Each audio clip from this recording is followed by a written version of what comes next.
Cara, eu achei o 5500X3D um processador muito interessante. E eu descobri coisas nos bastidores muito interessantes sobre o 5500X3D. Não consegui confirmar algumas dúvidas, porém, consegui confirmar outras coisas positivas pro 5500X3D. Mas sabia que tem uma pegadinha? O 5500X3D é um processador super interessante, é um processador top, mas tem a pegadinha. Tem a pegadinha do 5500 e o 5600 e o 5600X e o 5700X. Pois é, esse 5500X3D tem uma grande pegadinha, principalmente nesse preço aí de R$1.000.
Mas o que tem de diferente nesse 5500X3D que tá todo mundo achando ele caro e tá achando ele esquisito? A AMD continua lançando processador para M4, que só para deixar claro, é ótimo, tá? Aliás, a AMD, se quiser lançar mais processador ainda, pode lançar. O problema é que assim, são tantos processadores para M4 que a confusão se instala na cabeça do cliente. Vocês lembram da época dos Ryzen 3000, quando saíram os processadores XT? Pois é, a gente tem o Ryzen 5 3600XT, o Ryzen 7 3800XT. Nada mais eram do que os mesmos CPUs, com a mesma arquitetura, tinham clocks mais altos, porque teve um refinamento no processo de produção, e aí a TSMC tava já mais manjando das coisas, e aí saíram wafers melhores, e aí com isso você conseguia trabalhar clocks maiores. Então esse foi um jeito da AMD meio que pegar as especificações dos processadores e subir um pouco, pegar esses processadores que saíram melhores, né, e ao invés de capar eles, para que eles rodassem no mesmo clock dos processadores que já tinham sido lançados, as mesmas especificações, eles melhoraram um pouquinho. E o que isso fazia de diferença na performance do cidadão? Quase nada. O 5500X3D, quando ele chegou, pegou uma galera de surpresa, né? Porque não estava se esperando esse processador, principalmente aqui para América Latina. Ele veio depois de outros modelos, como por exemplo o Ryzen 5 5500. Nós tivemos aí o 5800X3D, foi o primeiro processador com empilhamento de cache 3D. Depois nós tivemos o 5700X3D e depois nós tivemos o 5600X3D, e esse não veio pro Brasil. E é aí que mora o problema, é isso que tá confundindo a cabeça da galera. O 5600X3D, eu diria que ele era um processador para custar na casa dos R$1.100, provavelmente, se ele viesse pro Brasil. E aí nessa leva mais recente, eu não vou dizer a última, porque a AMD pode trazer mais processadores, mas junto com processadores menos glamurosos, por assim dizer, veio o 5500X3D. Antes a gente teve o 5900XT, e olha que confusão, o 5900XT, ele não tem 12 cores e 24 threads, como tem, por exemplo, o 5900X. Ele tem 16 cores e 32 threads, como tem o 5950X. E você vai entender por que eu tô mencionando esses modelos. E aí o 5500X3D chegou com empilhamento de cache 3D, aliás, eu já fiz os testes aqui no canal, mostrei pra vocês a performance, o processador é muito bom mesmo. Ficou esse sentimento que o processador tá caro, né?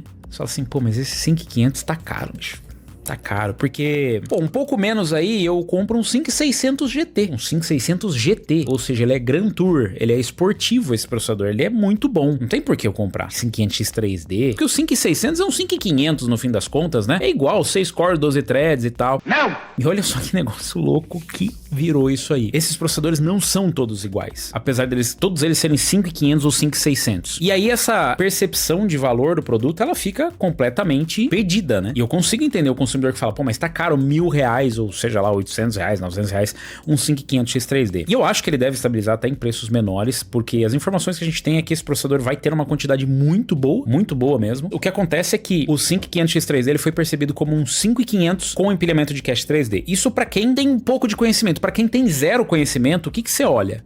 5500, 5500X3D. Um tá, sei lá, o dobro do preço do outro. Pra qual que você vai comprar, meu querido? X3D? Eu lá vou jogar jogo, sei lá, com óculos 3D? Eu não quero saber. Tá bom, a diferença vai ser pequena. E assim, a diferença não é pequena. A diferença é bem boa de performance, tá? É o dobro da performance? Também não é o dobro da performance. Por isso que eu acho que o preço não está correto. Gera essa confusão na cabeça do consumidor. O 5500, galera, ele não é um Ryzen 5 5600 com o clock mais baixo. Ele é um 5600G sem o gráfico integrado. E de novo, aí mora uma grande confusão, porque tem uma galera comparando, por exemplo, o 5600 GT com o 5600G. Ah, eu peguei o 5600 GT porque é muito melhor que o 5600X. Não é. O 5600 GT é uma APU, ele é uma ótima APU, tem um excelente custo-benefício, mas ele não é um CPU comparável ao 5600X, porque ele atende a propósitos diferentes. A grande diferença é que o 5600 GT, o 5600G, os processadores com gráfico integrados, eles tomam o espaço dos núcleos do processador. Então, para você inserir aquele gráfico integrado mais poderoso do que, por exemplo, o gráfico integrado que tem nos Ryzen 7000 todos, com exceção dos modelos F, você ocupa um espaço do CPU. E aí, ocupando esse espaço do CPU, você vai perder alguma coisa. No caso do 5600G, no 5600 GT, por exemplo, a controladora ela é PCI Express 3.0. Você tem menos lanes PCI Express e você tem menos cache, aquela memória que fica perto do processador, que é justamente o que o 5500X3D tem muito mais, ou que o 5600X3D tem muito mais. São 96 MB de cache. Você tá tirando o cache desses processadores. Por quê? Porque é por um bem maior. Você tá tirando isso para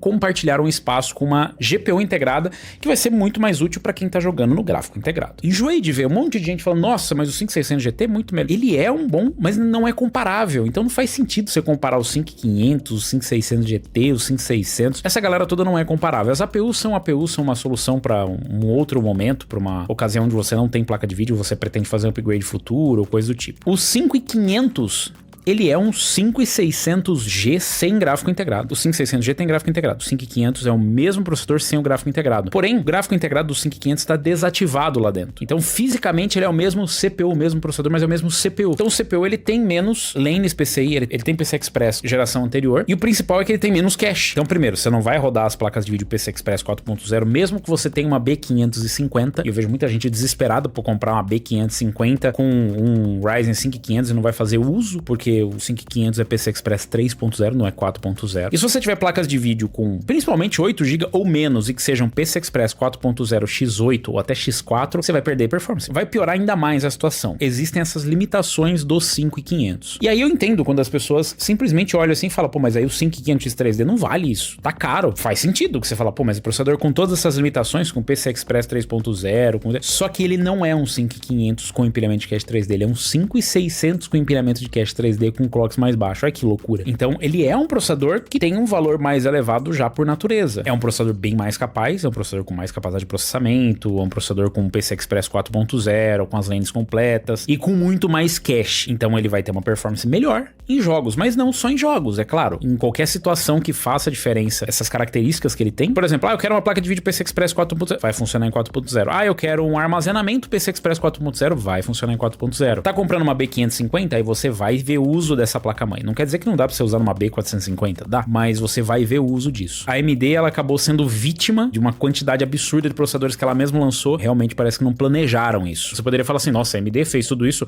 para vender o processador mais caro, mas não faz sentido, porque se tem o mesmo nome, a pessoa vai comprar o mais barato. Só que o mais barato não vai entregar aquilo que ela tá achando que ela vai receber, porque ela vai ver um review, vai ver um comparativo, vai comprar, enfim, o caso é, eles vão acabar comprando a AMD. Se o cara já vai comprar um desses processadores, já tá decidido que ele vai comprar a AMD. Mas é uma confusão absurda. Fica muito mais difícil a pessoa entender qual que é a proposição de valor de cada um dos produtos que estão ali. Mas de uma vez por toda, o 5600 GT é uma APU, o 5600G é uma APU, o 5500 é uma versão de APU sem o gráfico integrado. Ele tá desativado lá dentro, mas eles têm a mesma configuração, são os mesmos processadores. A diferença é que você compra o 5500 se você quer combinar com uma placa de vídeo, o 5600G ou GT, se você quer montar um PC sem placa de vídeo. Não faz sentido comprar um 5600G ou GT para colocar com a placa de vídeo. Por exemplo, você tem o 5500 que vai estar mais barato e vai ser uma proposta melhor. Ou se você tá querendo para extrair mais performance, você tem um 5500 X3D, que apesar de falar ser um 5500, ele é muito mais poderoso. Percebe como que foi louco, né? Tipo, a AMD, com tanta opção, ela acabou confundindo o próprio cliente, né? Porque daí o cara fala, tá, mas aí eu vou comprar o 5500 X3D, mas não faz sentido, por que eu vou pagar esse valor? Tá errado esse preço, eu vou comprar o 5500 normal mesmo. Ou eu vou comprar o 5500G ou GT, 5600G ou GT, ou 5700 ou 5700X ou 5700G ou 5700X3D. Então pega essas dicas e assim, cara, foca no que vai fazer sentido pra você. Mas toma cuidado, porque assim, todo dia tem alguém redescobrindo, no caso, a América, né? E assim, isso já tá descoberto faz muito tempo. Tanto a América quanto o line-up de processadores da AMD. Os Ryzen 5000 datam de muitos anos atrás. Então é só você buscar um pouquinho de informação, um pouquinho de paciência em alguém que não tá tentando só te vender o processador pra justificar que aquele que tá no link dele é melhor. Ah, então, pô, eu quero alta taxa de FPS, mesmo que eu não vá combinar com uma placa de vídeo muito poderosa, mas já dá pra eu extrair porque eu rodo no médio, no... Cara, o 5500X3D já dá pra você fazer isso. E muito bem. E dá pra empurrar placas de vídeo bem poderosas também, e modernas. Inclusive, se você pegar o comparativo dele, ele consegue atropelar o 7600 na grande maioria dos casos. Por isso que eu fico pensando, né? Qual será que foi a estratégia da AMD? E será que deu certo ou não deu certo? E dando certo ou não dando certo, a parte mais engraçada é que no fim do dia eles venderam os processadores de qualquer jeito. E o 5700X3D limpou o estoque. Vocês já sabiam disso ou não? Vocês estão só reforçando aquilo. Alguém se confundiu com isso na hora de comprar? Você já ouviu alguém falando sobre isso? Sobre o 5600 GT ou o 5500, assim... O que vocês acham? Deixa aí nos comentários, aproveita, deixa o like, se inscreve no canal e clica no sininho para receber as notificações de novos vídeos. E aproveita, deixa o like aí também.